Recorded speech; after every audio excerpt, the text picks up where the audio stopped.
My name is Ethan, and I was the oldest son in our family of four. My younger brother, Adam, was born 3 years after me, and from the moment he arrived, it felt like the entire world shifted toward him. I remember being 5 and watching my parents' faces light up when he babbled or laughed, a kind of glow I never saw directed at me. It wasn't jealousy at first, it was confusion. I thought love was something parents had in equal measure for all their kids, like a pie cut into even slices. But over time, I realized my slice was more like the crumbs left on the plate. Adam was the golden child. He was the kind of kid teachers adored, neighbors complimented, and relatives spoiled. He had this charm that came naturally: big smile, kind eyes, a voice that could melt even the strictest teacher. I was quieter, more serious, maybe too observant for my age. Whenever something went wrong, I noticed how my name was the first one my mom called.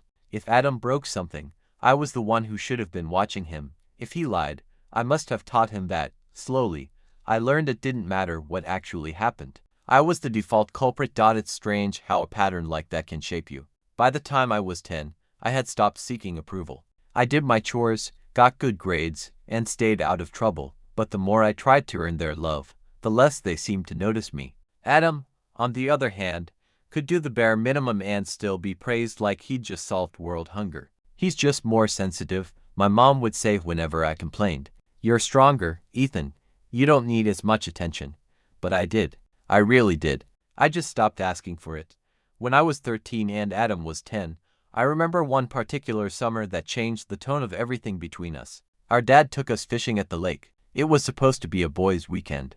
I caught the fish within an hour, while Adam tangled his line 3 times and even fell into the water once. I laughed, not cruelly, just the kind of laugh brothers share. Dad didn't find it funny. He glared at me and said, "Why can't you ever be supportive of your brother?" I remember sitting there, soaked in silence, realizing that no matter what I did, I'd always be the villain in their story. That night, I heard Dad talking to Mom by the fire. "Ethan's too cold," he said. "He doesn't have Adam's warmth. He single quotes is ... different." And my mom replied quietly, "He just needs to toughen up. Adam will go far. He has something special." Those words dug into me like hooks. I didn't sleep that night. I just stared at the stars and wondered why I wasn't enough. As the years passed, Adam and I drifted further apart. I started working after school at 16, trying to save money for college, while Adam joined every club possible: drama, soccer, debate, and basked in the spotlight. At dinner, the conversations always circled back to him. His goals, his friends, his dreams. My achievements were footnotes, barely acknowledged. It wasn't even Adam's fault entirely. He just played his role perfectly. Sometimes he'd even apologize to me in private, saying, "You know how they are. They just expect me to be perfect." But that didn't make it easier. When I left for college, I barely said goodbye. I was eager to escape, to finally breathe somewhere I wasn't the shadow of someone else. I got a scholarship and moved states away, studying computer engineering. For the first time in my life, people saw me for who I was, not for who I wasn't. I thrived there. Made friends, learned confidence, started dating a girl named Natalie who genuinely cared about me. But even then, when I called home, the first question was always, "Have you talked to Adam lately?" Adam stayed local. He tried a few things: music, business, teaching, but never stuck to any of them. Every time he failed, my parents would soften the blow, telling him it was okay, that he just needed to find his calling. Meanwhile, I was expected to handle everything on my own. But that distance gave me strength. It taught me independence. It made me realize that maybe I didn't need their approval anymore. Years passed. I got married to Natalie, landed a good job at a tech firm, and moved into a modest but comfortable house. I rarely spoke to my family beyond the occasional holiday call. I'd made peace with the idea that I'd always be the outsider. Until one night, about 10 years after college, I got a call that shattered that fragile peace. It was my mom. Her voice was shaking. "Ethan, it's Adam. Something's wrong. He's in trouble. Serious trouble." At first, I thought she meant an accident. My stomach dropped, adrenaline kicking in. "What happened?" There was a long pause before she said it. "He's been arrested." I remember sitting there, completely still, the words echoing through my mind. Adam arrested. The perfect son. The golden child who could do no wrong. It didn't make sense. I asked what for, but Mom's voice cracked. "It's complicated. Please, Ethan, he needs your help. You're the only one who can get him out of this. That sentence felt heavy, almost rehearsed. For years, I had been the one they turned to when they needed something practical: money, advice, tech help, but emotionally, I was always kept at arm's length. Now suddenly, they were desperate. And somehow, I was the only one who could save the son they'd always chosen over me. I agreed to fly home the next morning. I told Natalie I had to go, that it was family stuff. She didn't ask many questions. She knew my history with them. On the flight back, I stared out the window, thinking about the irony of it all. For the first time in my life, the roles were reversed. Adam needed me. And deep down, I didn't know whether I was ready to forgive or to finally make them see what they'd done. But when I landed and saw the look in my parents' eyes, I realized something wasn't right. There was fear there, real, raw fear, not just about Adam being arrested, but about what he'd done. And when I found out the reason he'd been taken into custody, I understood why I was the only one who could help him. Because it wasn't just trouble. It was something much darker. Something that went all the way back to our childhood. When I stepped off the plane and walked through the arrivals gate, I spotted my parents right away. My mom looked like she'd aged a decade overnight, eyes red, hair disheveled, clutching her purse like it was the only thing holding her together. Dad stood next to her, stoic as always, but his jaw was tight, and his eyes avoided mine. I hadn't seen them in years, yet the dynamic instantly felt familiar. The distance between us wasn't just physical. It was the kind that had been growing since I was a kid. "Ethan," my mom whispered, pulling me into a hug before I could even say anything. "Thank you for coming." I didn't know what to say. I just nodded. "Where is he?" Dad exhaled sharply. "County jail. They're holding him pending investigation." "Investigation for what?" I asked, my voice low but steady. Dad's eyes flicked toward Mom, and for a moment, neither of them spoke. Then Mom said quietly, "It's about his job." "And a girl." "A student." I froze. "A student?" Mom looked down. "He was teaching part-time at a community college. One of his students accused him of something inappropriate. They say he crossed a line." The air in my lungs turned heavy. "You mean assault?" She didn't answer directly. "They say there are messages, photos, but Adam swears it was a misunderstanding." I rubbed my temples, trying to process. The golden boy of the family, the charming, adored younger brother, now accused of something like that. It didn't make sense. Why am I the only one who can help him? Dad finally spoke. "Because you're the only one who can pay for a real lawyer." For a second, I just stared at him. All the years of silence, all the times they made me feel like I didn't belong. And now that they needed money, suddenly I was family again. I could feel the anger burning in my chest. "So that's it? You called me because you need me to clean this up?" Dad's face hardened.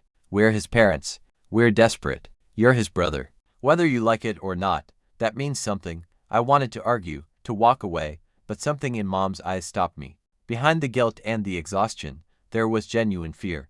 "Please, Ethan," she whispered. "He's not the same. He's scared." We drove in silence to the station. I sat in the back seat, staring out the window, remembering all those times I'd been the invisible one, while Adam basked in praise. And now, for the first time, he was the one behind glass, and I was the one they turned to. When we arrived, the officer at the front desk led me to a small room where I could speak to Adam privately. I wasn't sure what I expected.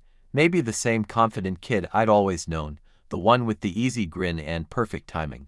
But the man sitting across from me looked nothing like that. His hair was messy, eyes sunken, hands trembling. "Ethan," he said softly, as if unsure I'd answer. "You came?" "Yeah," I said, keeping my voice neutral. "They told me what happened." "Tell me your side." He swallowed hard. "It's not what it looks like, I swear. Her name's Lily. She was one of my students. She's 21. We talked sometimes after class, just casual stuff, movies, books. Then one night she messaged me saying she was in trouble, that she needed someone to talk to. I went to meet her. That's all. That's all." I asked carefully. He looked down. "She sent me pictures. I didn't ask for them. I deleted them right away, but somehow they ended up online.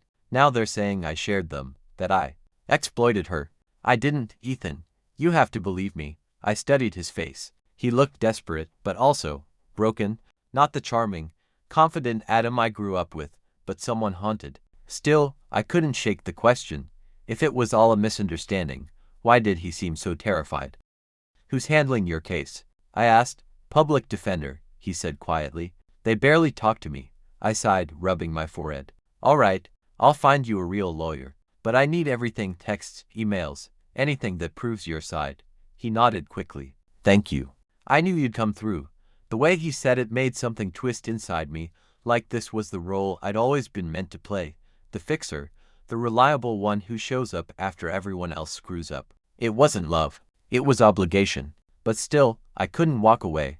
That night, after meeting with the lawyer I hired, I stayed at my parents' house. The walls looked smaller than I remembered, and the air felt stale, heavy with unspoken things. Old photos still lined the hallway, family vacations, birthdays, graduations, and in every single one, Adam was front and center, beaming. I was always slightly out of frame, like a background character in someone else's life. Mom came into the kitchen as I made coffee. You did the right thing, she said softly. He just needs another chance. I didn't respond right away. Do you even want to know the truth, Mom?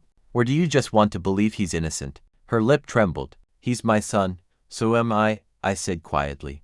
She looked at me then, really looked, and for a second, I saw guilt flicker in her eyes. You've always been strong, she whispered. We thought you didn't need us the same way he did. That line. The same excuse they'd used my whole life. That's not love, I said. That's convenience. She didn't reply. She just turned away, pretending to busy herself with dishes, though her hands were shaking. Later that night, I couldn't sleep. Something about Adam's story bothered me. If the photos were really leaked, who leaked them? Why did he meet up with his student off campus? And why was he so vague about what happened afterward? I decided to check his social media. His accounts were all deactivated, except one old Facebook page. The last post was from 2 months ago, a picture of him and Lily at some coffee shop. She was smiling at him, but he wasn't looking at her. He was looking at the camera, expression unreadable. There was something off about it. I couldn't explain why, but my gut told me there was more to this than he'd said. The next morning, I met with his lawyer, a calm, sharp woman named Diane. She'd already reviewed the case files. There's evidence, she said bluntly. Messages between Adam and Lily. Flirty, suggestive. He claims they were taken out of context, but it doesn't look good. Can I see them? I asked. She hesitated, then slid a folder across the desk. Brace yourself. The first few pages were screenshots. Most of them looked harmless at first, memes, small talk. But then I saw it. Messages from Adam. You're different. I can't stop thinking about you.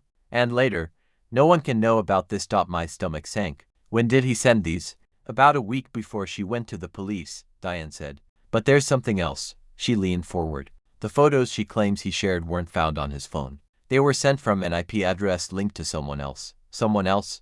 She nodded. A family address. This one. She pointed to the paper, my parents' home. I froze. Which means, she continued slowly, whoever uploaded those photos did it from inside this house. I felt the blood drain from my face, because that meant either my parents were lying, or Adam had been here, using their Wi-Fi, and he hadn't told me everything. And deep down, for the first time in years, I started to wonder if I'd ever truly known my brother at all. I drove back to my parents' house in silence, the lawyer's words echoing in my head. Someone inside that house had uploaded those photos, and if it wasn't Adam, then who? My parents barely knew how to use email, let alone navigate anything that technical. But if it was Adam, that meant he'd been lying to all of us from the start. When I got home, I found Mom sitting at the dining table, staring blankly at a mug of coffee gone cold. You talked to the lawyer? She asked without looking up. I did, I said. She showed me the evidence. Her hands started trembling slightly. Adam said it was all fake. Yeah, I said. But the photos weren't sent from his phone. They came from this house. Do you have any idea how that's possible? Her eyes flicked toward the stairs, just a moment, barely perceptible, but enough. Maybe they're wrong, she murmured. I followed her gaze. Has Adam been here recently? Before all this happened? She hesitated. He stopped by 2 weeks ago. He said he needed to pick something up from his old room. What did he take? I don't know. He was only here for 10 minutes. 10 minutes. Just long enough to log onto the Wi-Fi, maybe transfer something from a device. The thought made my stomach twist. Mom, I said quietly, you'd tell me if you knew he did something bad, wouldn't you? She looked up at me with eyes full of guilt. He's my son, she whispered. I can't lose him. It was the same refrain, over and over. Protect Adam. Always Adam. Even when the truth was staring her in the face, I went upstairs to Adam's old room. It still looked almost the same as it had years ago, sports posters, a dusty keyboard, some old trophies on the shelf. But the desk was different. The drawers had been rummaged through recently. Papers scattered, some missing.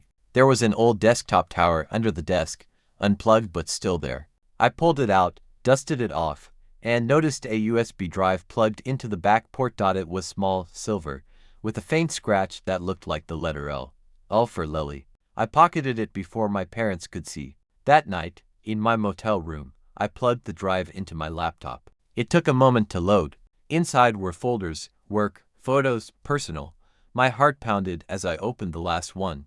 There were images, dozens of them, screenshots, chat logs, blurred pictures of Lily, some of them clearly taken from video calls. And then I found one folder titled Drafts.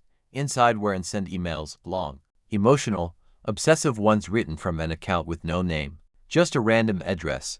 They weren't from Adam. They were to him. The sender's name was Lily Hart. I scrolled through message after message. I can't stop thinking about you.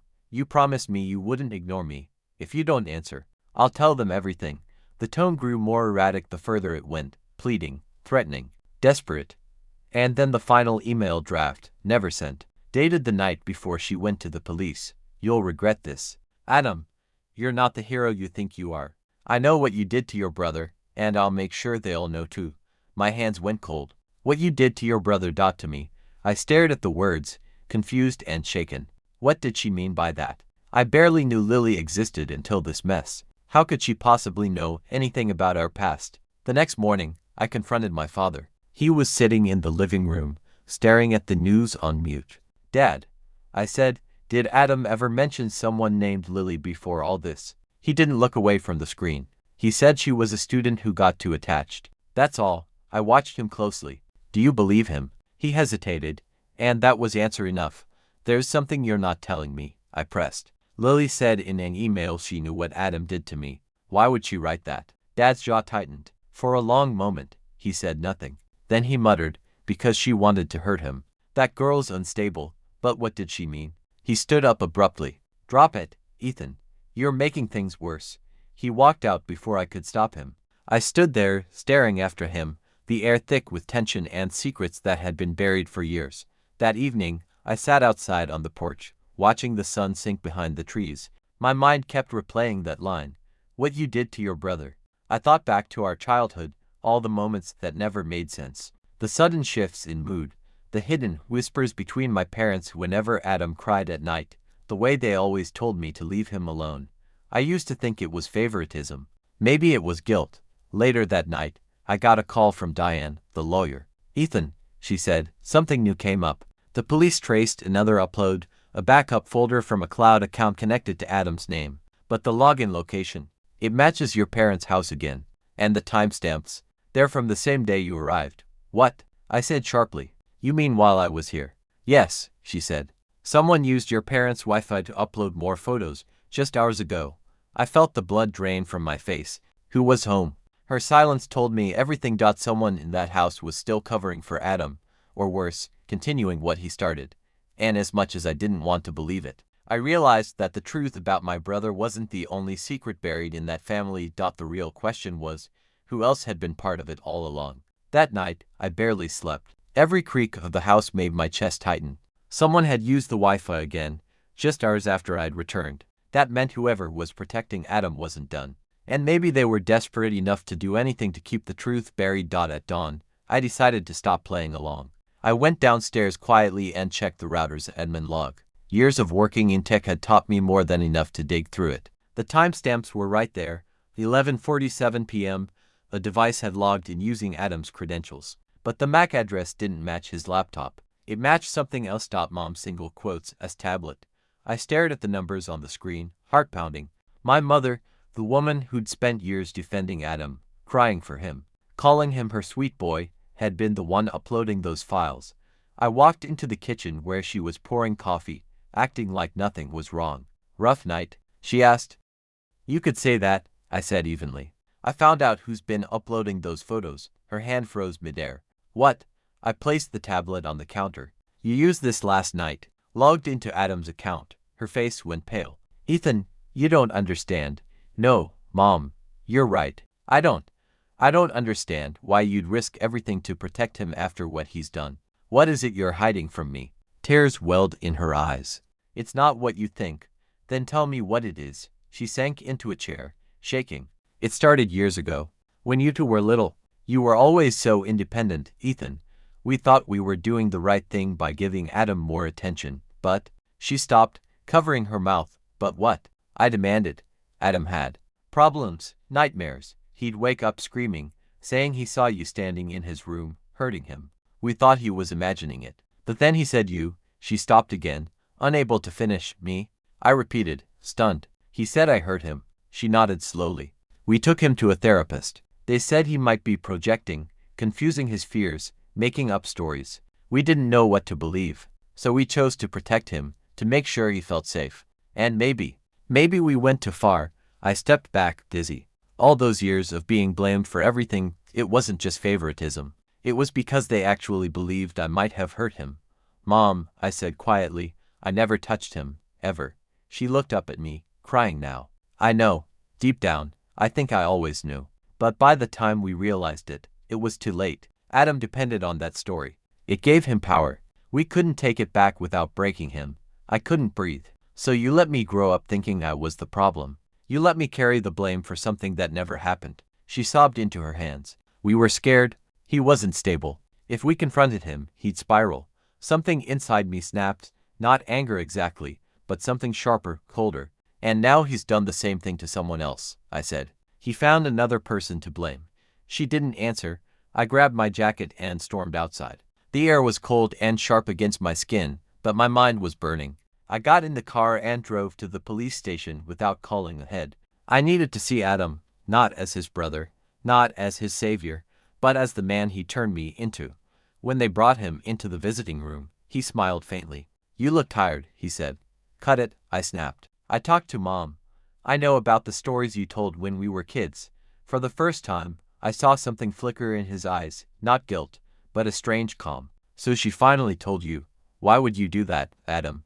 Why make them think I hurt you? He leaned forward, voice low. Because you did. Maybe not how you think, but you did. You took everything. Their love, their time, their attention. You were the smart one, the quiet one, the one they said didn't need anything. I was the weak one, the broken one. That's all they saw in me. You manipulated them, I said. You made yourself the victim. He smiled faintly. It worked, didn't it? They needed someone to protect. I gave them that. I stared at him, horrified.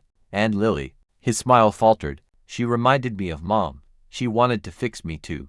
But when I realized she wasn't really different, I tried to end it. She didn't take it well. So you shared her photos. He didn't answer.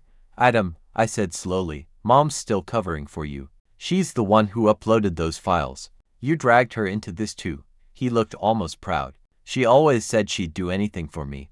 It was then that I realized the full scope of it. This wasn't a series of mistakes. It was a pattern. A cycle of control and manipulation that started in our childhood and never stopped. When I left the station, I felt hollow. Everything I'd believed about my family, the favoritism, the distance, the pain, it all made sense now. They hadn't just chosen him over me. They'd built their entire reality around protecting his lies. That night, I told the lawyer everything. About the therapy, the false accusations, the manipulation. She listened carefully, then said, Ethan, if what you're saying is true, we're not dealing with a defense anymore. We're dealing with pathology. I asked what she meant. Your brother's not just lying to save himself, she said. He's incapable of seeing reality the way we do. The next morning, detectives arrived at my parents' house with a warrant. They seized the tablet, the router, Adam's old computer, everything. Mom cried as they took it all away. Dad just sat there, silent as they left. He looked at me and said, You were always stronger, Ethan. That's why we needed to protect him. And I realized something heartbreaking. They didn't just fail me. They failed all of us. The morning Adam's trial began, the air outside the courthouse felt heavy, like the sky itself was holding its breath. Reporters crowded the steps, microphones flashing, asking questions none of us wanted to answer. My parents sat beside me, pale and silent. My mother clutched a tissue in one hand. My father stared straight ahead. I hadn't spoken to either of them since the police seized the evidence. There was nothing left to say. When Adam walked in, he looked calm, dressed neatly, hair trimmed, that same faint smile he'd always used to charm his way through life. But his eyes gave him away. They weren't innocent. They were calculating. The prosecution presented the case methodically. The messages, the photos, the manipulation. Then came the digital evidence, the uploads from my parents' house, the metadata linking his account to multiple devices. They showed how my mother's tablet had been used, and how the logins were tied to Adam's credentials. When they showed the timestamps that matched the night before his arrest, I heard my mother quietly gasp out. The defense tried to paint him as misunderstood, a man who'd been trapped by a manipulative student, a victim of false accusations. But Diane, the lawyer I'd hired, stood her ground. "This isn't a misunderstanding," she said clearly. "It's a pattern of behavior, one that started long before Lily Hart." When she said that, Adam's eyes flicked toward me for the first time, cold, sharp, almost amused. After the second day of the trial, I found a letter slipped under my hotel room door. No name, no envelope, just my name written on the front, Ethan. Inside was a single sheet of paper, torn from a notebook. "You can let me burn, but you'll burn too. They'll find out what you did, even if it never happened. They always believed me before, they will again. Think carefully before you testify." There was no signature, but it didn't need one. I recognized the handwriting. I sat on the edge of the bed, the paper shaking in my hands. It was the same threat, the same weapon he'd used since we were kids: fear. He couldn't control me anymore, so he wanted to destroy me another way. The next morning, I made my decision. When it was my turn to testify, I told everything. About the childhood lies, the false accusations, the years of manipulation. I told the court how my parents had built their entire world around protecting Adam, how every mistake, every crime, was forgiven or hidden. And I told them what that had done to me, how it turned love into guilt, family into silence. The courtroom was silent when I finished. My mother was crying quietly. My father looked smaller than I'd ever seen him. Adam just stared, that smile finally gone. Afterward, when the jury was dismissed, I went outside alone. The reporters tried to approach, but I walked past them, down the courthouse steps, to the side street where it was quiet. That's when I heard footsteps behind me. It was my father. He looked exhausted, his shoulders sagging. "He's still our son," he said quietly. "I know," I said. "But he's also a man who's hurt people, including us." He nodded slowly. "We should have stopped him long ago." The trial lasted another week. In the end, Adam was found guilty on multiple counts of misconduct and digital exploitation. The sentence wasn't as long as I thought it should be, 5 years, with parole possible after 3. But it wasn't about the years. It was about accountability. For the first time, he couldn't hide behind anyone. The night after the verdict, I drove back to my parents' house one last time. It was eerily quiet. Mom sat at the kitchen table again, staring at nothing. When she looked up and saw me, her voice broke. I thought if I protected him, I could fix everything. But all I did was make it worse. I sat down across from her. "You did what you thought you had to. But protecting someone isn't love if it destroys everyone else." She nodded weakly. "What happens now?" "I don't know," I said. "Maybe we start over, separately." For the first time in years, she didn't argue. She just whispered, "I'm sorry," and it felt real, like a confession long overdue. I left before dawn. As I drove out of town, the sky turned soft gray, the first light breaking over the horizon. For the first time, I didn't feel invisible. I didn't feel like the forgotten son. I just felt free. A few weeks later, I got a letter from Adam. No threats this time, no excuses. Just one line: "You're the only one who ever really saw me. And I hate you for it." I folded the letter once and threw it away. Months passed. The house was sold. My parents moved into a small apartment. I didn't visit. I focused on rebuilding, on living a life defined by my own choices, not the echoes of someone else's lies. Sometimes, late at night, I still think about that little boy version of Adam, the one who used to follow me everywhere, before everything went wrong. I wonder if there was a moment, one single instant, where I could have changed the path he took. But I've learned something since then. You can't save someone who doesn't want to be saved. You can love them. You can forgive them, but you can't carry their darkness forever. And for the first time in my life, I didn't.